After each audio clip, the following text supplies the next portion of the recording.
cage creaked. Leo held his breath, the bolt cutters still warm in his hands. The forest around him was silent, unnaturally silent, like the trees themselves were holding their breath. Inside that rusted prison, a mountain of fur and muscle stirred.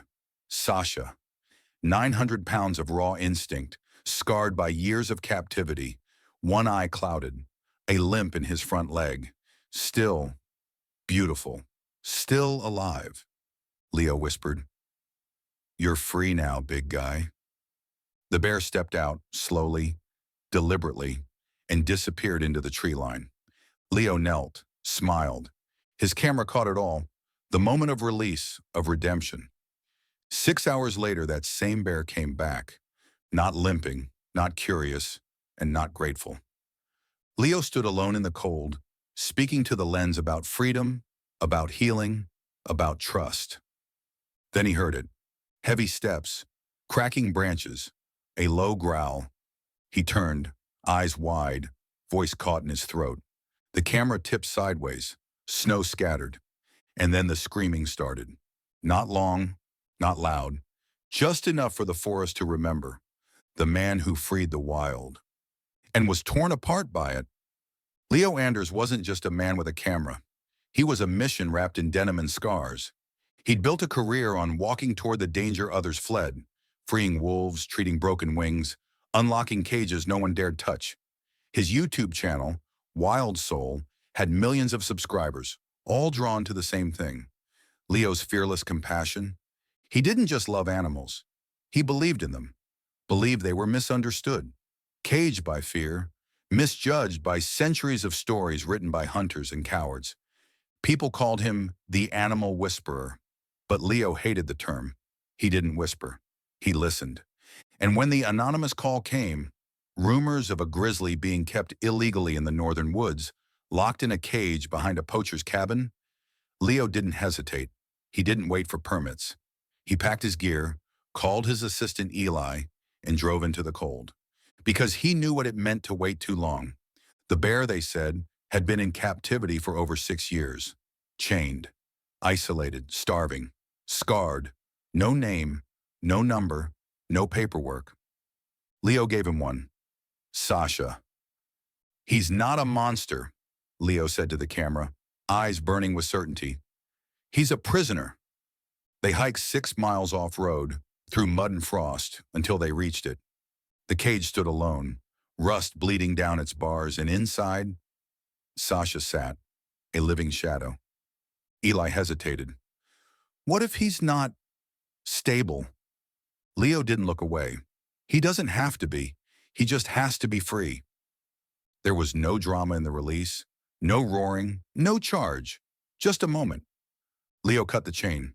Sasha stepped forward, looked at him, and vanished into the trees. It was everything Leo believed in, and everything that would kill him.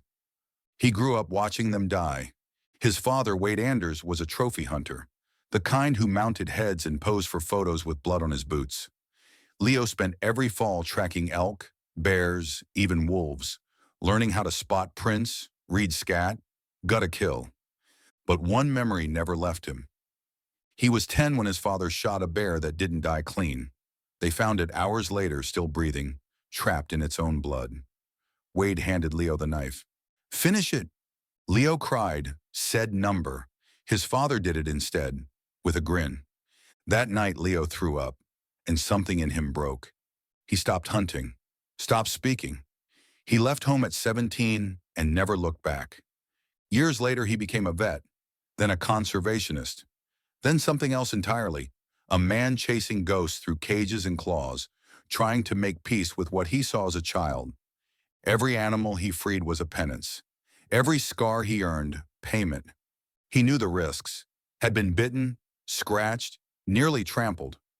But he kept going, because the cage didn't just belong to the animals, it belonged to him too.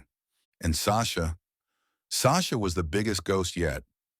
The moment he saw that bear's eyes, dim, but watching, Leo knew this was personal. "I'm not doing this for views," he told Eli, who packed the camera nervously. Eli nodded but didn't believe him. No one did. If this story gripped you, press the red subscribe button and press the bell icon for more updates. The air was colder near the cage, not in temperature, but in something else. A weight, a silence, a feeling in the bones.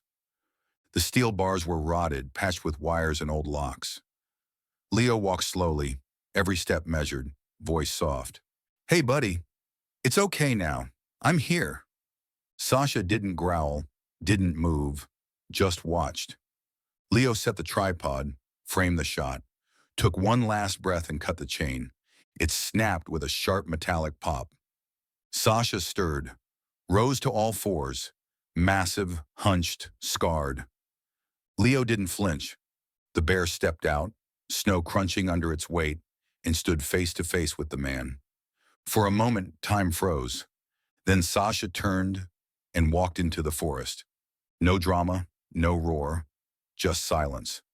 Leo exhaled, shoulders dropping. "That's freedom," he whispered to the lens. "That's what they deserve." Eli, gripping the camera, glanced toward the woods. "He might come back." Leo smiled. "Then I'll be here." They packed up, but Leo stayed behind. "I want one last monologue," he said. "Some closure." Eli hesitated. "You sure?" Leo nodded. "Go. I'll meet you in an hour." Eli left, and Leo stayed, alone. The forest was quieter than before. Leo adjusted his tripod, framing the final shot. His breath curled in the air. The light was fading fast, dusky blue swallowing the trees. He faced the camera. Some cages are metal, some are trauma, but every animal, no matter how scarred, deserves to heal. He paused, eyes flicking toward the woods. A crack, then another. He turned slowly. There, at the edge of the clearing, stood Sasha. No limp, no hesitation, just silence. Leo stood up straight, his voice lowered. "Hey, it's okay." Sasha stepped forward, then another, then charged. Leo backed up, hands out. "No, wait!" Too late. The camera toppled as Sasha slammed into him, a blur of fur and fury. The screen went sideways. What followed was raw sound, wet tearing, bones cracking, breath choking. Leo screamed once, then silence. Snow scattered, blood sprayed, and the forest swallowed it all. Eli returned an hour later. Leo wasn't there. The camera was, lying in the snow, still blinking red. He pressed play and dropped it when he heard the scream. Authorities arrived by nightfall. The clearing was a war zone, snow-stained red, gear shredded, Leo's jacket torn open beside claw marks that sank deep into the trees. They tracked Sasha for 3 days, found him, put him down. The media exploded. "Man mauled by bear." He freed, flooded headlines. Some called Leo a martyr, others a fool. His subscriber count doubled. The final video was viewed 40 million times in a week. But none of them were there. None of them saw Leo's smile the moment that cage opened. None of them heard his final breath. Eli gave a quiet interview days later. He knew it was dangerous. He did it anyway, because he believed the wild could forgive. He looked away, but the wild doesn't forgive. It only remembers. Leo was cremated, his ashes scattered in the same forest where he died, the place where one cage opened and another closed.